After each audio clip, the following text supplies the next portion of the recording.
नमस्कार शेतकरी मित्रांनो, बळीराजा शेतकरी या शेतकऱ्याच्या यूट्यूब चॅनलवरती आपले सर्वांचे मनापासून स्वागत करतो। शेतकरी मित्रांनो, ही आमची 4 वर्षे पूर्ण असलेली सुपर गोल्डन सीताफळाची बाग आहे व या बागेला जुलै महिन्यापासून 5वे वर्ष हे सुरू आहे। योग्य नियोजन केल्यामुळे मित्रांनो या बागेतून आम्हाला मागच्या वर्षी चांगल्या प्रकारचे उत्पन्न मिळालेले आहे।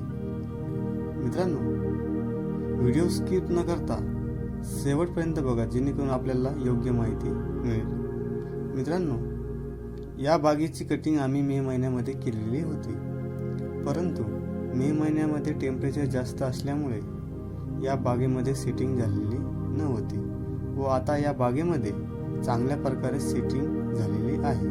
आपण बघू शकता मित्रांनो, सुपारीच्या आकाराची पण सेटिंग आहे मित्रांनो बऱ्यापैकी।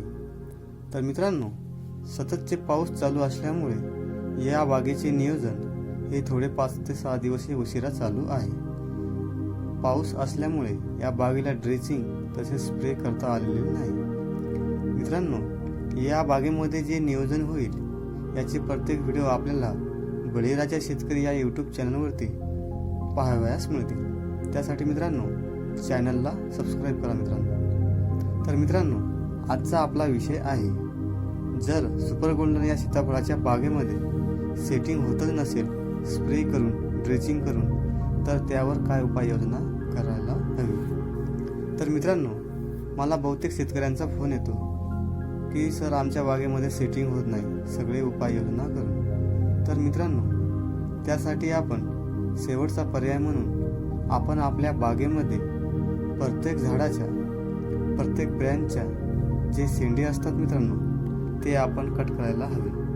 हो मित्रांनो, हे पण आम्ही आता या बागेत हे पण करणार आहोत आता।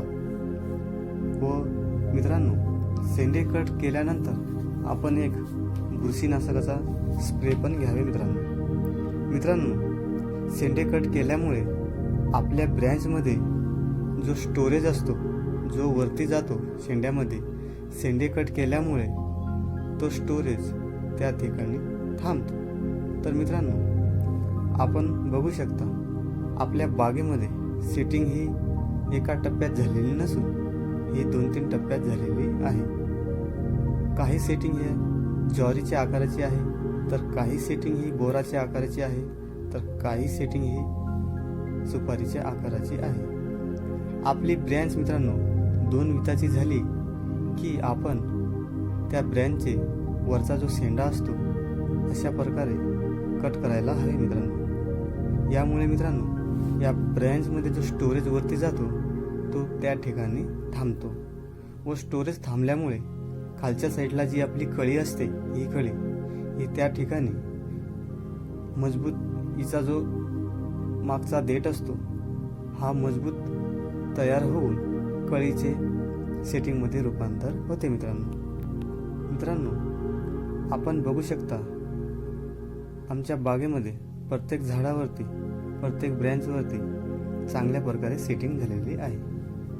मित्रांनो, काही झाडावरती सेटिंग कमी असल्यामुळे आपण शेंडे खोडणार आहोत। तसेच मित्रांनो, शेंडे खोडण्याचे फायदे असे आहे की झाडावरती जास्त वजन होत नाही। जास्त वजन नसल्यामुळे जेव्हा हवा येते त्यामुळे झाड एका साईडला झुकत नाही, त्यामुळे शेंडे कट करणे हे खूप महत्त्वाचे असते मित्रांनो व त्यामुळे सेटिंग पण चांगल्या प्रकारे होते मित्रांनो। हे मी दरवर्षी करतो मित्रांनो व यामुळे माझ्या बागेमध्ये चांगल्या प्रकारे सेटिंग होते मित्रांनो। आपण पाहू शकता आपल्याला प्रत्येक झाडावरती सुपारीच्या आकाराची सेटिंग दिसेल मित्रांनो। या प्रकारे आपण आपल्या बागेमध्ये शेंडे खोडून आपली बाग सेटिंगमध्ये चांगल्या प्रकारे आणावी।